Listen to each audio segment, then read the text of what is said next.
응원은 다른 게 아니라 구독과 좋아요입니다. 네. 최쌤!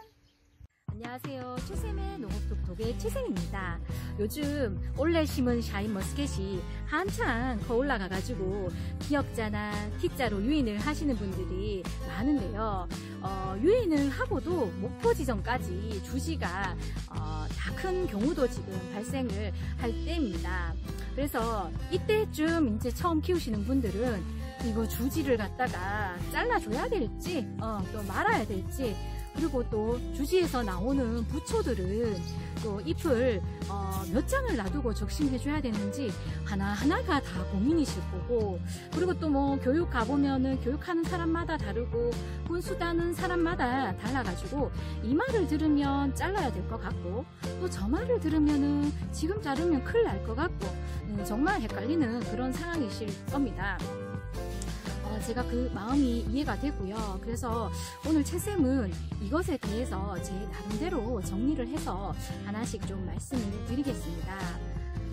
늘 이제 강조를 드리지만은 농사라는 것은 모든 환경적인 요소들이 복합되어서 이제 결과가 나타나기 때문에 정말 딱 정답이 없습니다. 그죠? 그래서 이 밭에 내가 이걸 했더니 정말 좋은 결과가 나서 내 밭에도 또 그렇게 똑같이 했을 때 그 똑같은 결과가 나타나지 않잖아요. 그죠? 그래서 딱 정답은 없지만 이 영상이 우리 여러분들이 적심하실 때 참고가 되실 수 있으면 좋겠습니다. 먼저 주지 적심을 하는 방법을 정하시려면요, 주지를 잘라야 될지 말아야 될지 그 방법을 정하시려면 여러분들이 생각하실 문제가 있고 또 선택하셔야 될 문제가 있습니다. 내년도에 결과지를 주지 전정을 해서 주지에서 결과지를 받을 건지, 아니면 부초를 한 눈이나 두 눈 전정을 해서 결과지를 받을 것인지를 생각하시고 먼저 선택을 하셔야지 주지를 지금 잘라야 될지 말아야 될지 그런 것들이 이제 결정이 되게 됩니다. 혹시 포도농사가 처음이신 분들은 이 말이 또 무슨 뜻인가를 모르실 수가 있습니다.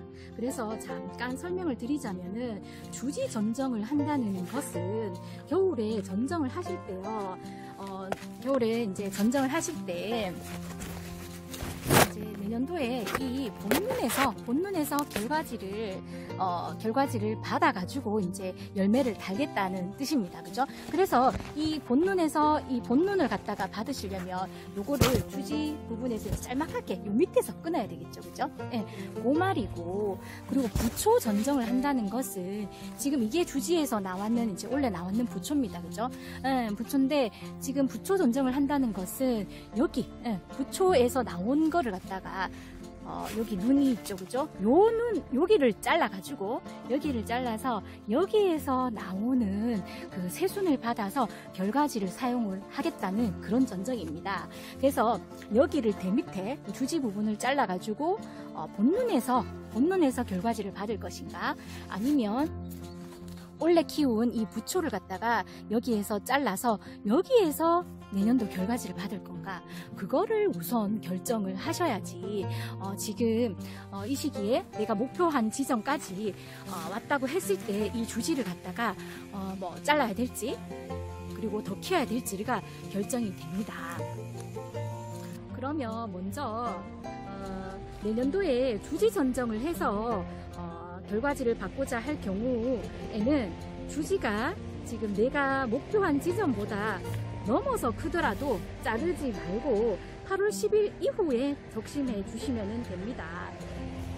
그러니까 무슨 말인가 하면 지금 여기도 보시면은 요거 조금만 있으면 요까지 와요. 앞자리를 넘기 전 요까지가 오는데, 여기에서 주지 전정을 해서 내년도에 주지 전정을 해서 결과지를 받을 경우에는 이 목표 지점까지 지금 7월 초인데요. 지금 온다고 해도 적심을 하지 말고 8월 10일 이후에 이 넘어가더라도 그대로 놔두고 8월 10일 이후에 주지를 잘라 주시라는 겁니다.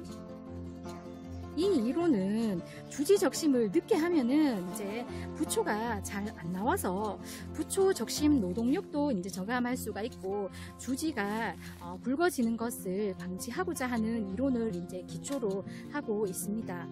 그러나 이제 실제는 주지를 지금 적심 안 하고요.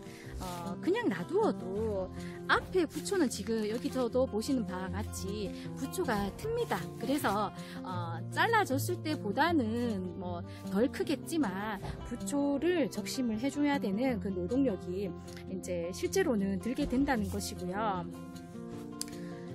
내년에 주지 적심을 할 경우에는 또 부초를 또 키우지 않기 때문에 잎은 2장만 두고 적심을 하시면 됩니다. 그리고 내년도에 주지 적심을 하셔가지고 결과지를 받으려고 하면은 원래는 이 부초는 뭐 필요가 없기 때문에요. 이렇게 부초가 나오게 되면은 하나, 두 장 정도만 놔두고 여기를 잘라 주시면 됩니다. 네, 그렇게 이제 부초 관리는 주지 전정을 하실 때 부초 관리는 그 부초를 1-2장만 놔두고 적심을 하셔라는 겁니다. 그죠? 그러면 주지 적심을 하면 뭐가 좋은가라는 질문이 나올 것 같은데요. 주지 적심을 하게 되면은 결과지 부위가 조금이나마 낮아질 수 있기 때문에 우리 잎수 확보에 조금 유리할 수가 있습니다. 그러나 이제 주지를 갖다가 약하게 키울 경우에 여기 주지에서 나오는 그런 결과지도 약해서 꽃을 잘 물고 나온다고 해도 약한 결과지에는 열매를 잘 키울 수가 없으니까 따내주어야 하는 그런 경우도 발생할 수가 있습니다. 그래서 이렇게 되면은 꽃눈을 다 물고 나와도 열매를 따내주고 나무를 또 1년 더 세력 있게 키워야 해서 수확량하고는 별개로 천천히 실하게 클 수가 있겠죠. 그리고 주지 전정을 하면은 1-2년 전정보다 발화 시기가 조금 늦을 수가 있습니다. 네, 원래 높은 곳부터 빨리 발화가 되거든요. 네, 그래서 그런 점도 있다는 것을 말씀을 드리고요. 두 번째는 내년도에 내가 원래 주지에서 받은 부초를 한눈 또는 2눈 전정을 해서 결과지를 받고자 할 경우입니다. 이 경우에는 목표 지점이 요까지인데요. 요까지 만약에 주지가 도달을 하게 되면은 적심을 해주셔야 합니다.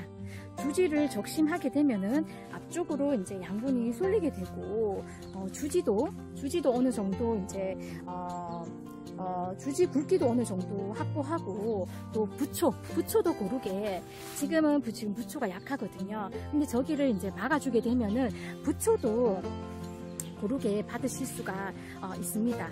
이때 부초는 잎수 최소 5장에서 6장 정도를 확보해 주시고 적심을 해 주시면 됩니다. 왜냐하면은 이 부초를 갖다가 내년도에 이제 여기서 전정을 해가지고 이용을 해야 되기 때문에 이 부초를 갖다 좀 실하게 키워야 됩니다. 그래서 아까는 주지 적심을 하려고 했을 때는 이제 요거 1-2장만 놔두고 적심을 하시면 되는데 내가 부초를 갖다가 이용을 할 것 같으면은 이 부초를 조금 키워주셔야 됩니다. 그래서 최소 잎수를 한 5-6장 정도. 그래서 1단 철선 약간 넘게 정도, 그 정도까지는 부초를 받아주셔야지 이 부초도 이제 굵어지고 꽃눈도 충실해질 수가 있습니다. 그런데 이제 잎수를 갖다가 막 열매가 있는 것처럼 12-13장 정도 받게 되면은 그 잎을 키우는데 양분 소비가 너무 많기 때문에 그렇게까지는 키워주실 필요가 없고요. 최대 8매 정도까지만 받으시고 적심을 꼭 해주셔야지 양분 소모를 막고 이 부초를 갖다가 좀 실하게 키울 수가 있습니다. 주지나 부초가 너무 굵어질까봐 겁내하시지만 어느 정도 그래도 굵기가 있어야지, 다시 말해서 어느 정도 세력이 있어야지 내년도에 열매가 와도 쓸만한 열매가 달리고 키울 수가 있게 됩니다. 그래서 나는 원래 어느 정도 나무에 세력을 붙여가지고 내년도에 이제 수확을 좀 하시고자 하신다면은 이 방법을, 두 번째 방법을 쓰시는 것이 맞을 것 같습니다. 일반적으로 농가에서는 거의 부초 전정을 하고 계시는 편입니다.